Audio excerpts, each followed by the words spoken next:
Now we are performing experiment of thermistor characteristic operators. Thermistor आपका जो है वो हीटिंग एलिमेंट के साथ इस वेसल के अंदर माउंटेड है। थर्मिस्टर का सिंबल आपका ये बना हुआ है। इसमें आप सबसे पहले हम लोग क्या करेंगे, इसके कनेक्शंस करेंगे। कनेक्शंस करने के लिए हमने सप्लाई, करंट और थर्मिस्टर को सीरीज़ में कनेक्ट कर देना है। सीरीज़ मतलब केसीएल को फॉलो करना है। Supply positive goes to the current ammeter positive, current ammeter negative goes to the thermistor end, thermistor end goes to the supply of negative. और इसके लिए हम लोगों ने आपका जो वायरिंग डायग्राम सर्किट है वो मैनुअल के अंदर भी डिस्क्राइब किया हुआ है, राइट। उसके बाद हम लोग क्या करेंगे, ये करने के बाद सप्लाई के पैरेलल में ही वोल्ट मीटर लगा देंगे, राइट। अब इसकी कैरेक्टरिस्टिक को प्लॉट करने के दो मेथड है। तो सबसे पहले हम लोगों ने क्या करना है कि वोल्टेज को फिक्स कर देना है। पर्टिकुलर टेम्परेचर के केस में आपने पर्टिकुलर करंट नोट करना है एक रेफरेंस वोल्टेज के लिए।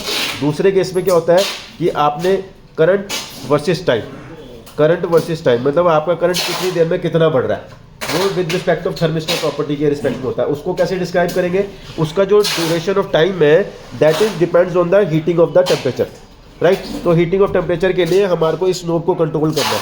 तो क्या करना है, सबसे पहले हम लोगों ने क्या किया, कनेक्शन कंप्लीट करने के बाद एक रेफरेंस वोल्टेज को सेट किया। पहले सपोज करो मैंने 1 वोल्ट सेट कर दिया। अब इस 1 वोल्ट में देखेंगे आपके पास कोई करंट बिल्डअप नहीं हुआ है। और आगे चलते हैं, जहाँ पे आपका करंट राइज होना स्टार्ट हो जाएगा उतना एक रेफरेंस करंट ले लेते हैं। जैसे कि अभी मैंने 5 वोल्ट के अप्रॉक्स ले लिया। अब ये 5 वोल्ट पे जो आपका करंट है वो that is around 0.4 milli ampere. अब हम लोग क्या करेंगे, इस हीटिंग वेसल को ऑन करेंगे और हीटिंग वेसल को ऑन करने के बाद इसकी नोब को मैक्सिमम से अगेन थोड़ा सा कम रखेंगे। अब हम लोगों ने क्या है, अभी जैसे रूम टेम्परेचर आपका 28 डिग्री शो कर रहा है, तो जैसे ही ये 38-39 के अप्रॉक्स पहुँचेगा, जैसे ये 38-39 के अप्रॉक्स पहुँचेगा, उस पोजीशन पे हम लोगों ने यहाँ करंट नोट करना है 40 डिग्री पे आते ही। इमीडिएटली जैसे ही वो 50 पे पहुँचेगा फिर नोट करना है, इमीडिएटली जैसे ही वो 60 पे आएगा फिर ऐसे करके 70। ये तो हो गया पर्टिकुलर एक वोल्टेज के केस में। अब फिर वोल्टेज का सेट दूसरा रखना है, फिर यही प्रोसीजर फॉलो करना है, ठीक है। फिर डिफरेंट वोल्टेजेस पे 1 2 3 4 5 वोल्ट पे आपने ये कॉम्बिनेशंस को प्लॉट करके कैरेक्टरिस्टिक प्लॉट करा देनी है। सेकंड पार्ट में आगे चलेंगे, पहले आप इसको स्टडी कर लीजिए। देखिए जैसे जैसे हमारा टेम्परेचर इंक्रीज हो रहा है वैसे वैसे करंट भी स्टार्ट हो गया इंक्रीज होना। बिल्कुल ठीक है, ठीक है। अब वोल्टेज फिक्स है, टेम्परेचर जैसे ही बढ़ा करंट भी चेंज हो गया with respect of the thermistor property, right. ये वाला एक्सपेरिमेंट आपका first characteristic voltage versus current आपका डिस्क्राइब हो गया और प्लॉट हो गया, दैट्स इट। सेकंड केस में हम लोगों ने क्या करना है, अब आप क्या करेंगे, आपने क्या करा, जो एक वोल्टेज है ना वो वोल्टेज को आप वापस से 5 वोल्ट सेट करो।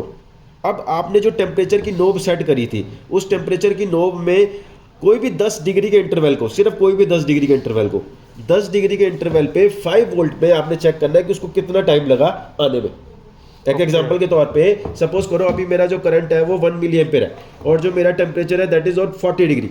तो अब ये 40 से 50 कितनी देर में आएगा, उस पर्टिकुलर 10 डिग्री को इंक्रीज करने में टाइम कितना लगा और उस 10 डिग्री के इंटरवल के रिस्पेक्ट में 5 वोल्ट पे करंट कितना आया।